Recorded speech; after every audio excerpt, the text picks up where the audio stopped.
What up, Greater Long Beach? Welcome back to GazetteSports.com and the Press Telegram. It's Mike. And Paul, and this high school football video is brought to you by Naples Rib Company. Visit our website, click on their ad for your chance to win a free banquet. On this harvest moon, we've got a clash between two Trinity League foes, St. John Bosco, Santa Margarita. Great shot, Mike. I appreciate that, Paul. Two very good teams here, and obviously the big question for Braves fans, is this going to be a trap game over at Cerritos College? You'd hate to see Falcon Stadium turn into a trap house, but with the big game against Mater Dei next week, that was the question. And in the first half, it kind of looked like it might be a trap game, actually.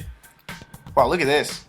Lift them up. They're getting a little weight room work on the field. The Bosco defense, both defenses were stout, though, and the Braves' offense certainly not looking polished. We all know where to go. This play from Richard Wagner to Oklahoma commit Grant Calcaterra, actually the biggest play of the whole first half. And if you want a 5-second version of what the first 24 minutes looked like for Bosco, Real, keep your feet. it was that. However, obviously, Mitchell's got a lot of weapons. He's got Berkeley Holman, a receiver with a heart and hands of gold, and he's going to find him there. Holman, the exact kind of spark plug that you know Bosco needed in this game. And here we're going to see Real Mitchell with this is a super legit fake, obviously. Very legit. Do your job, Mike. You got one job, Mike. Follow the football, Mike.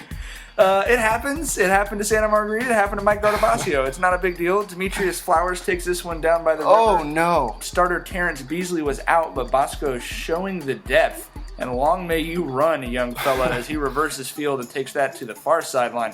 Flowers really putting on a clinic, but it's going to be the sophomore George Holani who takes this one in to put the Braves up. Flowers bringing the pain here. Matter of fact, he's going to bring the whole bouquet. He had probably harder hits than most of the Bosco defense. He was really putting in physical work out there. Mitchell with a nice looping run. He's going left. He's going too right. fast for the camera. He's going left. He's going right. He's brought down at the goal line. And obviously you want to give Flowers a reward. Reward the big man. Yeah, absolutely. And they're going to give it to him, and he's going to just cruise in. I would have got out of the way, too. Yeah, me too, for sure. Eagles, though, would answer right back here in the second half. Wagner's going to find my paisano, Giulio Pazzulli. Hey, Giulio Pazzulli, hey! And that makes it 20-10. Obviously, the Eagles not going away in this one, but Terrell Bynum, the Washington commit, showing out in front of his future head coach, Chris Peterson, who was on the sidelines. And then Flowers is going to keep on rocking in the free world. Did I mention that he was running physically tonight? Gosh, poor Santa Margarita defense, man. Mitchell hits Holman. He's going to make a guy miss, get into the end zone. That makes it 27-10. Kind of a close Bosco. game. A closer game than we've seen from Bosco. Certainly a closer game than I think a lot of people were expecting, and people wondering maybe they're looking ahead. Head coach Jason Negro said, no, we weren't looking ahead. We just didn't play that well.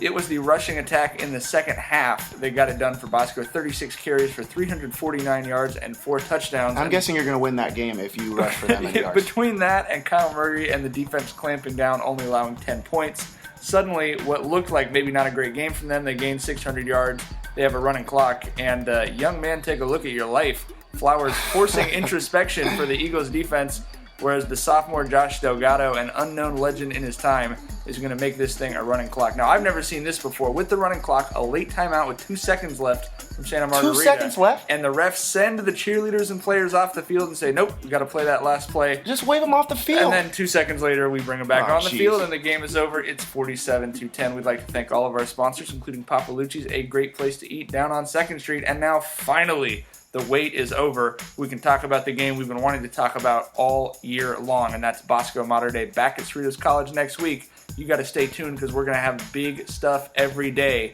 leading up to the game of the year. All that coverage, you got to keep it right here, GazetteSports.com and the Press Telegram.